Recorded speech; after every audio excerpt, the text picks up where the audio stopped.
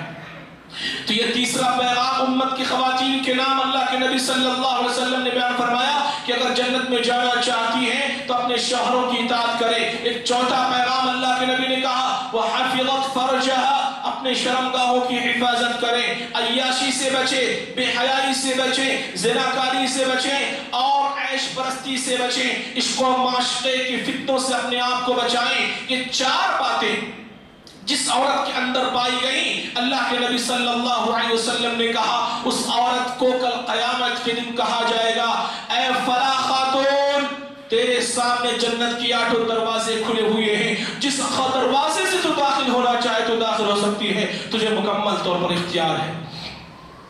ایک پانچواں پیغام اللہ کے نبی صلی اللہ علیہ وسلم نے عورتوں کے حوالے سے کہا کہ عورت بلا ضرورت اپنے گھر سے باہر نہ نکلے، عورت بلا حاجت بلا ضرورت اپنے گھر سے باہر نہ نکلے۔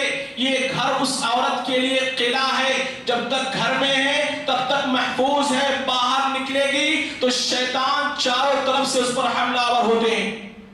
اور مذہب اسلام نے کہا کہ اگر عورت کو کبھی نکلنے کی ضرورت پڑ جائے تو باحجاب مکمل طور پر اسلامی اصول و ضوابط کا خیال کرتے ہوئے باہر نکلے، زیورات پہن کر کے باہر نہ نکلے، خوشبو لگا کر کے باہر نہ نکلے، مکمل حجاب کے اندر باہر نکلے، یہ مذہب اسلام نے بتلایا۔ لیکن حالات کا اگر جائزہ لیا جائے تو اللہ کے نبی کی اس پیغام کا کوئی پاس نہیں، کوئی لحاظ نہیں۔ اول ضرورت اور غیر ضرورت کی بات تو بہت دور کی رہی، عورتیں یہ خواتین جنہیں گھر کی ملکہ کہا گیا، ان کی وجہ سے گھروں کے اندر رونق ہوتی ہے۔ یہ عورت بلا ضرورت بلا کسی کام کے باہر سیر و تفریح کے لیے نکل جایا کرتی ہے، کوئی کام نہیں، کوئی ضرورت نہیں، نکل جایا کرتی ہے۔ اور نکلتی بھی کیسے؟ کچھ تو ایسے ہیں جو باحجاب ہوتی ہیں، کچھ تو ایسے ہیں جو حجاب پہنتی ہیں برائے نام، اور کچھ بے حجاب ہو کر کے باہر نکلتی ہیں۔ ایسی عورتیں جو بے حجاب ہو کر کے نکلتی ہیں، یا ایسی عورتیں جو حجاب پہنی ہوتی ہیں لیکن برہنہ نظر آتی ہیں، ننگی نظر آتی ہیں، اللہ کے نبی صلی اللہ علیہ وسلم نے ایسی عورتوں کے بارے میں کہا نساء کاسیات عاریات مائلات ممیلات کاسنمۃ البخت المائلہ لا يدخلن الجنہ ولا يجدن ریحها۔ اللہ کے نبی صلی اللہ علیہ وسلم نے کہا کہ اے لوگوں، میں تمہیں 2 قسم کے جہنمیوں کے بارے میں نہ بتلا دوں؟ صحابہ کرام نے کہا اللہ کے پیارے حبیب کون نہیں جاننا چاہے گا؟ کہا وہ میرے زمانے میں موجود نہیں ہے۔ ایک زمانہ آئے گا نساء کاسیات عاریات کہ عورتیں کپڑا پہنی ہوں گی پر برہنہ نظر آئیں گی، کپڑا پہن کر کے بھی ننگی نظر آئیں گی۔ وہ کیسے؟ مفسرین نے، محدثین نے، اہل علم نے لکھا ہے یا تو کپڑا بہت شارٹ ہوگا کہ کپڑا نہ بھی پہنے تو فرق نہیں پڑتا ہے، یا کپڑا بہت ٹائٹ ہوگا کہ جس کی وجہ سے جسم کا سارا نشیب و فراز ظاہر رہے گا، یا کپڑا بہت باریک ہوگا جو کپڑا بظاہر پہنی ہوئی ہے لیکن برہنہ ننگی نظر آتی ہے۔ اللہ کے نبی کہتے ہیں ایسی عورتیں جہنم کے اندر جانے والی ہیں۔ نساء کاسیات عاریات مائلات ممیلات، ایسی عورتیں جو کپڑا پہنے ہوئے ہیں لیکن ننگی نظر آئیں گی۔ اللہ کے نبی کہتے ہیں کاسنمۃ البخت المائلہ، اپنے سروں پر بالوں کے ایسے چوڑے بنائیں گی کہ جیسے اونٹ کا کوہان بھرا ہوا ہوتا ہے ایسے ہی اپنے بالوں کو بنائیں گی۔ ایسی عورتیں لا يدخلن الجنہ، جنت میں کبھی جائیں گی نہیں، ولا یجدن ریحها، جنت میں داخلے کی بات تو بہت دور کی رہی، ایسی عورتیں کبھی بھی اس کی خوشبو تک نہیں پہنچ سکیں گی۔ حالات پر اگر بات کی جائے، معاشرے پر اگر بات کی جائے، کتنی ایسے مثالیں ہیں۔ سنت ابراہیمی، سنت انبیاء سنت پر عمل ہو رہا ہے، نکاح کا معاملہ ہے، شادی کا فنکشن ہے، سنت والا عمل ہو رہا ہے، لیکن عورتوں کی جسم پر حجاب نہیں، پردہ نہیں، کپڑا نہیں۔ عورتیں مکمل طور پر بے حجاب ہو کر کے وہاں پر شریک ہوتی ہیں اور اپنے کپڑوں کا اظہار کرتی ہیں، اپنے حسن و جمال کا اظہار کرتی ہیں۔ اللہ کے نبی نے کہا خبردار، ایسی عورتیں جنت میں داخل نہیں ہو سکتی ہیں۔ تو اللہ کے نبی صلی اللہ علیہ وسلم کا یہ پیغام بھی عورتوں کو یاد رکھنا چاہیے. کیوں؟ کیونکہ عورت دنیا کی سب سے قیمتی شے ہے. جب سے یہ باہر نکلتی ہے شیطان ان پر حملہ آور ہوتے ہیں. اللہ کے نبی صلی اللہ علیہ وسلم نے کہا کہ عورت اگر خوشبو لگا کر کے باہر نکلتی ہے تو ایسی عورت زناکار ہے، زناکار ہے، زناکار ہے. 3 مرتبہ اللہ کے نبی نے کہا. کیوں؟ کیونکہ خوشبو لگا کر کے جب یہ نکلتی ہے تو گویا کہ یہ دوسروں کو دعوت دے رہی ہوتی ہے کہ میں خاتون جا رہی ہوں، لہذا میری طرف تم نظر ڈالو، میرے حسن جمال کا تم دیدار کرو. ایسی عورت کے بارے میں اللہ کے نبی نے کہا یہ عورت زناکار ہے، زناکار ہے، زناکار ہے. لہذا یہ عورت باہر گھومنے کی چیز نہیں بلکہ گھروں میں ٹھہرنے اور گھروں میں رہنے کی چیز ہے. ایک مثال کے ذریعے سے میں آپ بتانا چاہوں گا. ایک کیلا جب تک اس پر چھلکا لگا ہوا ہے کوئی بھی مکھی کوئی بھی کیڑا اس پر آنے کی جرات نہیں کرتا ہے. کیلے سے اگر چھلکا اتار دیا جائے، پھینک دیا جائے تو سینکڑوں قسم کی مکھیاں کیڑے مکوڑے اس کیلے پر آنے لگتے ہیں. اس سے کہیں زیادہ اہمیت ان عورتوں کی ہے. جب تک یہ حجاب میں ہے کوئی بھی شیطانی کارندہ کی طرف نظر ڈالنے کی ہمت نہیں کرتا. لیکن جیسے یہ بے حجاب ہوتی ہے شیطان کے کئی ہرکارے، کئی کارندے ان پر حملہ آور ہونے کی کوشش کرتے ہیں، خود بھی حملہ آور ہوتے ہیں اور نوجوان نسل کو ان کی طرف مائل کرتے ہیں.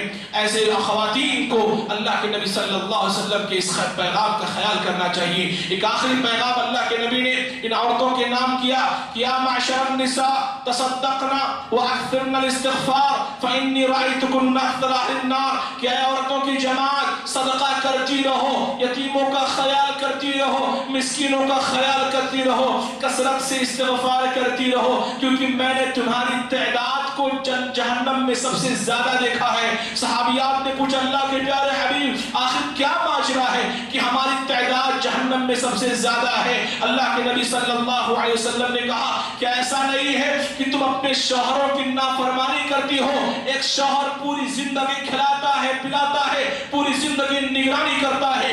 1 منٹ میں کبھی کوئی ایسی بات ہوتی ہے کہ جو تمہیں ناپسند ہوتی ہے، تم یہ کہہ بیٹھتی ہو کہ آخر تم نے ہمارے لیے کیا ہی کیا ہے. کیا یہ نافرمانی نہیں؟ کیا یہ ناقدری نہیں؟ اپنی زبان کی وجہ سے اور اپنے اس غلط جذبات کی وجہ سے عورتوں کی تعداد کو میں نے جہنم میں سب سے زیادہ دیکھا ہے. لہذا عورتوں کی جماعت اپنے شوہروں کی قدر کرو، ان کی اطاعت کرو، وہ جو دے اسے خوشی خوشی کھاؤ اور کبھی بھی اپنے شوہروں کی نافرمانی ناقدری کرنے کی کوشش نہ کرو. اللہ کے نبی نے کہا صدقہ کرتی رہو اور کثرت سے استغفار پڑھتی رہو. اللہ رب العالمین نبی کریم صلی اللہ علیہ وسلم کے ان پیغامات کو خواتین کی حفاظت کرنے کی توفیق عطا فرمائے.